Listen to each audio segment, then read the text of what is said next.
ಹೇಳಿಕೊಂಡರು. ಈ ತಾಯಿ ದಯವಿಟ್ಟು ಬಾಬುರಾಮನಿಗೆ ಸ್ವಲ್ಪ ಭಾವಾವೇಶವನ್ನೇ ಇನ್ನೇನಾದರೂ ಆಧ್ಯಾತ್ಮಿಕ ಅನುಭವವನ್ನು ಕೊಡು, ಕೃಪೆ ಮಾಡು ಎಂದು ಪ್ರಾರ್ಥಿಸಿದರು.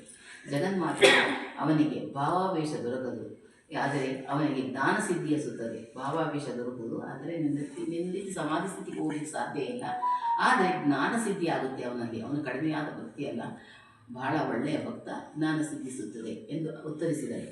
ಇದರಿಂದ ಶ್ರೀರಾಮಕೃಷ್ಣರಿಗೆ ಸ್ವಲ್ಪ ಸಮಾಧಾನವಾಯಿತು. ಬಾಬುರಾಮನು ಶಾಲಾ ವಿದ್ಯಾಭ್ಯಾಸ ಕೊನೆಗೊಳ್ಳಲು ಶ್ರೀರಾಮಕೃಷ್ಣರು ಮಾರ್ಗದರ್ಶನದಲ್ಲಿ ಅವನ ವಿದ್ಯಾಭ್ಯಾಸ ಪ್ರಾರಂಭ ಆಗುತ್ತೆ. ಶಾಲೆ ಬಿಟ್ಟುಬಿಡ್ತಾನೆ. ತನ್ನ ತಾಯಿಯ ಅಪ್ಪಣೆ ಪಡೆದು ಅವನು ದಕ್ಷಿಣೇಶ್ವರದಲ್ಲಿ ಶಾಶ್ವತವಾಗಿ ವಾಸ ಮಾಡಲು ಪ್ರಾರಂಭಿಸ್ತಾನೆ. 1885 ಮಾರ್ಚ್ 7ರಂದು ಬಾಬುರಾಮನ ಎದುರಿನಲ್ಲಿಯೇ ಶ್ರೀರಾಮಕೃಷ್ಣರು ಬಾಬುರಾಮನಿಗೆ ಕಾಮಕಾಂಚನಗಳನ್ನು ಸಂಪೂರ್ಣವಾಗಿ ತ್ಯಾಗ ಮಾಡುವ ಯಾರಾದರೂ ಸಿಕ್ಕುತ್ತಾರೋ ಎಂದು ನಾನು ಹುಡುಕುತ್ತಿದ್ದೆ.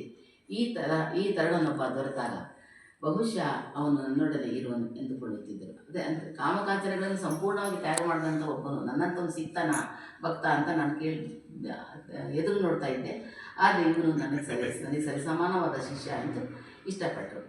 ಬಾಬುರಾಮನಿಗೆ ಹಣದ ಅವಶ್ಯಕತೆ ಇರಲಿಲ್ಲ, ಹಣವನ್ನು ಮುಟ್ಟುತ್ತಿರಲಿಲ್ಲ. ಆದ್ದರಿಂದ ಶ್ರೀರಾಮಕೃಷ್ಣರು ಅವನನ್ನು ದರದಿ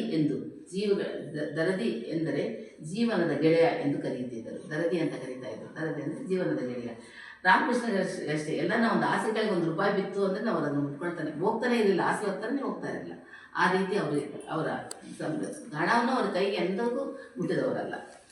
ಆಧ್ಯಾತ್ಮಿಕ ಜೀವನವನ್ನು 2 ಮಹೋನ್ನತ ಶಿಖರಗಳಾದ ಪರಿಶುದ್ಧತೆ ಹಾಗೂ ತ್ಯಾಗ ಭಾವನೆಗಳನ್ನು ಮೈಗೂಡಿಸಿಕೊಂಡಿರುವಂತಹ ಬಾಬುರಾಮನನ್ನು ತುಂಬ ಮೆಚ್ಚಿಕೊಂಡವರು. ಒಮ್ಮೆ ಯಾರೋ ಗುಟ್ಟಾಗಿ ಶ್ರೀರಾಮಕೃಷ್ಣರ ಹಾಸಿಗೆಯ ಅಡಿಯಲ್ಲಿ ಅವರಿಲ್ಲದಾಗ ಹಣವನ್ನಿಡುವುದನ್ನು ನಾನು ಕೊನೆಗೆ ಹಿಂದಿರುಗಿ ಬಂದ ಮೇಲೆ ಅವರು ಹಾಸಿಗೆ ಹತ್ತಿರಕ್ಕೂ ಹೋಗಲಿಲ್ಲ. ಅವರ ತ್ಯಾಗ ಅತ್ಯಂತ ಭಾವಪೂರ್ಣವಾಗಿದ್ದು ಸಾಧಾರಣ ಮನುಷ್ಯರು ಅಂತಹದ್ದನ್ನು ಊಹಿಸಿಕೊಳ್ಳಲಾರರು.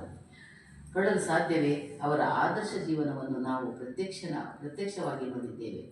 ಆದ್ದರಿಂದಾಗಿ ದೃಢನಂಬಿಕೆಯಿಂದ ಹೇಳುತ್ತೇನೆ, ಅವರಿಗೆ ನನಗೆ ಸರಿಯಾದ ಗುರುಗಳೆಂದು ಅಂತ ಹೇಳ್ತಾನೆ. ದೃಢನಂಬಿಕೆಯಿಂದ ಹೇಳ್ತಾನೆ.